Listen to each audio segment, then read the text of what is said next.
I'm amazed and I want to know what you guys think. So last year I had a hive named OG, and this was a queen that I've had since I started beekeeping 5 years ago. Now, of course, it's not the exact same queen. They have requeened multiple times, but it is my same genetic line. Well, last year around July, we went on vacation and came back to finding out that one of our hives swarmed, unfortunately, and it was OG.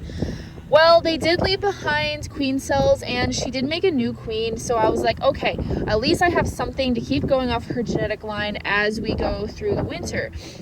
But then this winter, you guys saw me open her up. She was smaller than I've ever seen in my entire life. Now, this is a hive that I generally don't open up during the winter time. I usually leave them closed and they always build up fantastically.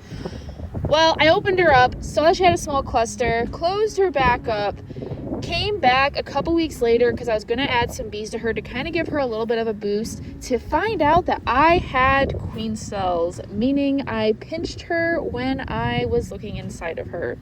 Gosh dang it. And of course, this was like February, so there's no way that queen was going to be able to march by the time it came out in March. So yeah, anyways, lost her genetic line. Then we had a queenless nuke right here and one queenless nuke right there. And out of the blue, we were going through the hives. Well, actually, we were adding a couple queens that we were trying out from our friend Ron on the west side of Michigan, seeing what we think about them, trying out some pollination genetics. And we go into this hive and found out that there was a swarm in this hive. So I took a closer look at her and she looks really old. She's got to be at least 3 years old. She has tattered wings. I'll show you once we do go into her. I'll make sure I find her so you guys can see her. But now I'm starting to wonder, was this the original like OG? Did she come back? Was she like, hey mom, I tried moving out of the nest and I didn't like it, so I'm coming back. I hope that's okay. Yes, that is definitely okay. But so she is ready to be put into a 10 frame. So I'm going to show you guys, because there's a couple little tricks that you can do to help them build up a little bit faster.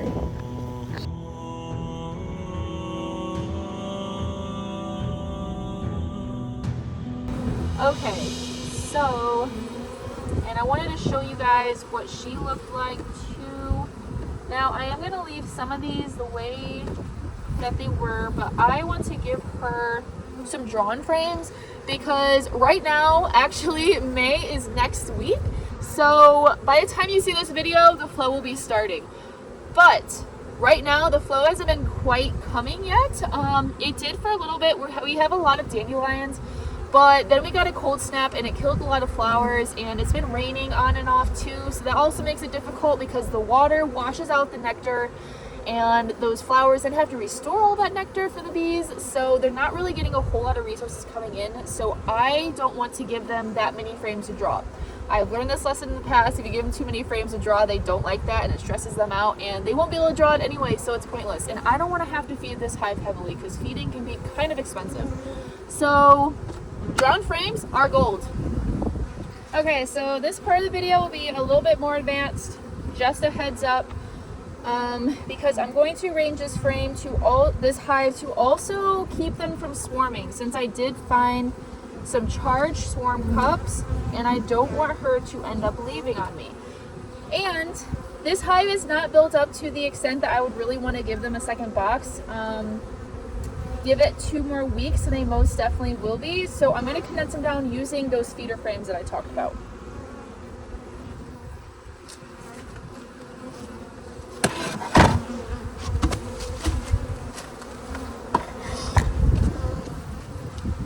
Tell a storm's probably rolling in because all the bees are rushing back to their hives right now. Okay, so ignore how dirty it is. The bees will actually clean it, and since they're kind of swarmy, it will give them something to do.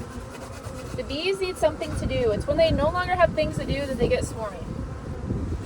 So I'm going to put that feeder frame all the way against this so that I only have to put in a few frames, 8 frames to be exact, instead of a full 10. putting in a partially drawn frame next to a brood frame. Then I'm going to put a completely drawn frame for her to lay out. Scoot the brood to the outside. Put one more, which this one has quite a bit of pollen in it. So that's not necessarily what I would want.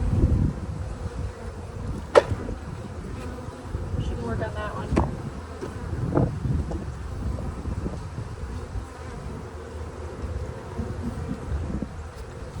Alright, and then we're going to do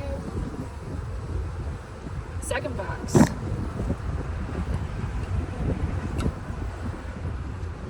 So let me show you down here real fast before I put that second box on.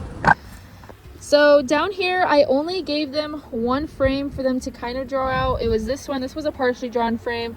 We have a pollen frame, partially drawn, brood frame, drawn empty, brood frame, and this was kind of like a pollenish frame as well.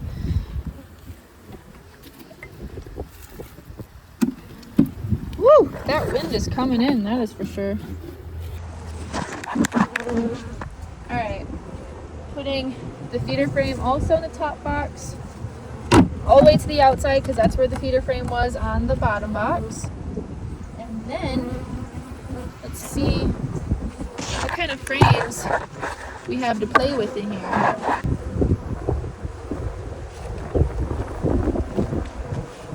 Let's see, where did I put my hive tool? Right there. I will suggest get a couple hive tools because you will lose them. I try my best not to, but sometimes you misplace them. Okay, so she was starting to work up here. We have some nectar up here. She's not really drawn, but this was waxed foundation, and I don't know if you can see it,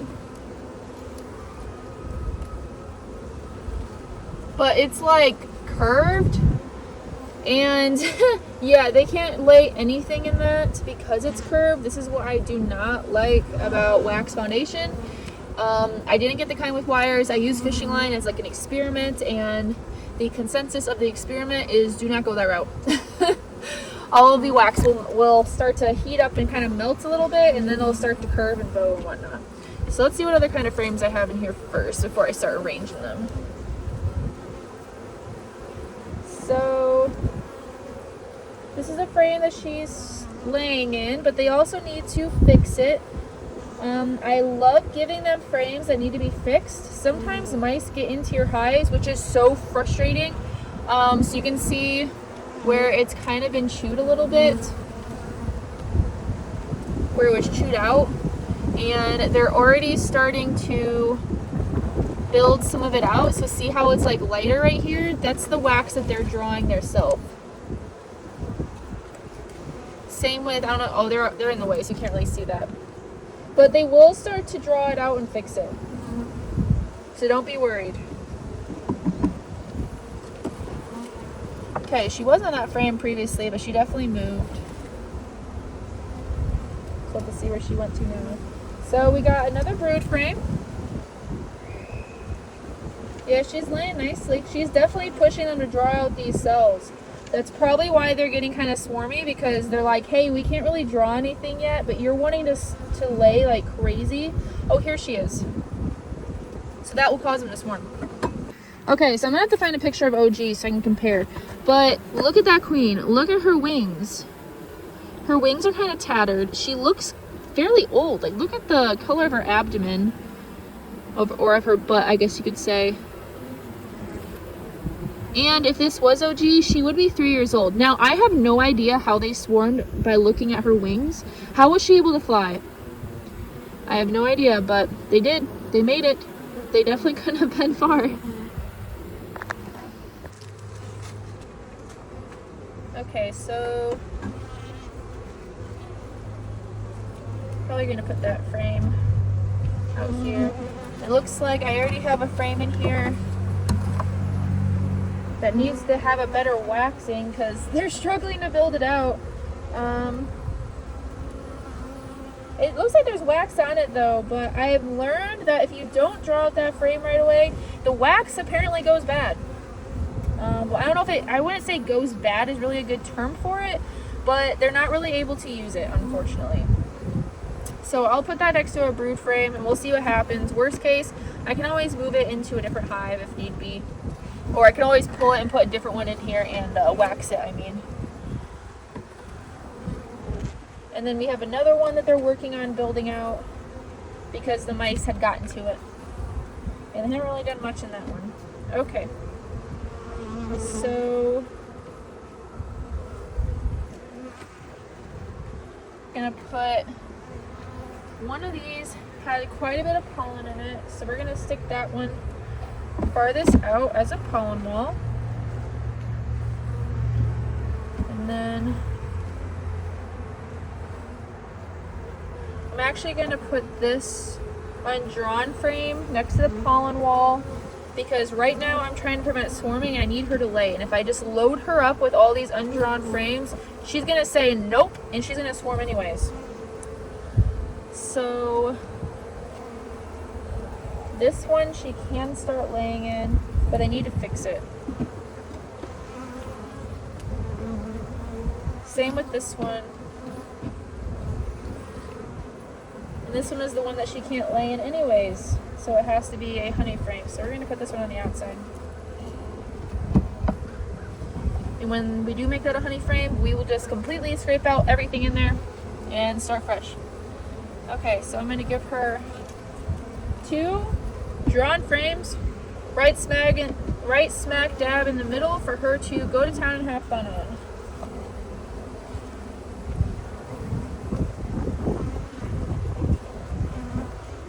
I don't like having the bottom of my frames look like that because then it scrapes the frame next to it and you could kill a lot of brood and potentially your queen if that's where she's at. That's a nightmare. So I like to scrape it off, but this wax is cold, so it's harder to get off.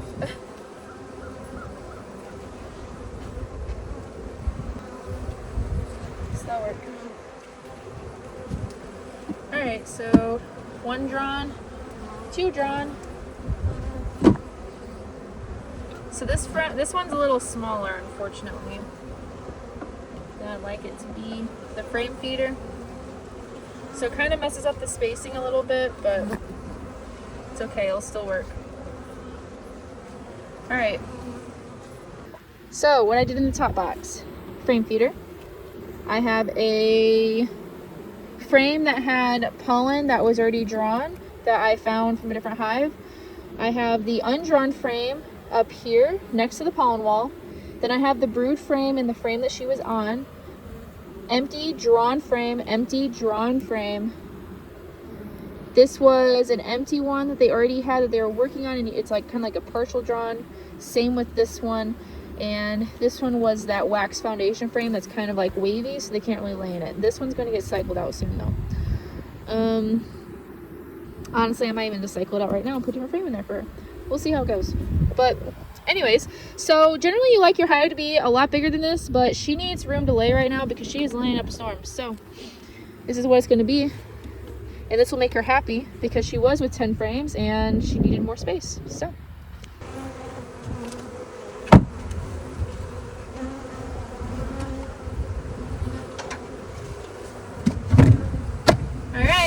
see what happens. If it is OG, I will know the moment I start seeing her build up because she built up her hive a particular way that I've never seen any other hive do.